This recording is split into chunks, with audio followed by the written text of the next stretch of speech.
ఉండే తెలుగుదేశం చంద్రబాబు గారు 2014-2019 ప్రభుత్వంలో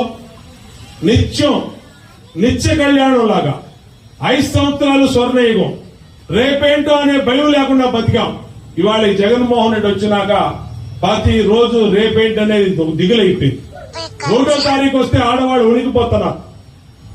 పెరిగిన కరెంటు బిల్లులు ఎలా కట్టుకోవాలి, ఆకాశాన్ని దాటి చుక్కలు చూపిస్తున్న నిత్యావసర సరుకులు ఎలా కొనుక్కోవాలి, చెత్త పనులు ఎలా కట్టుకోవాలి, ఇంటి పనులు నీటి పనులు పెద్ద మర్యాద అయిపోయింది.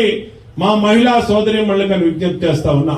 కాబట్టి ఇవాళ ఎన్ని సమస్యలకి పరిష్కారం hello AP bye bye YCP. Pawan Kalyan గారి నినాదం ఇది. Hello AP bye bye YCP. ఈ ఒక్కటే మనకి మార్గం. ఈ దుర్మార్గం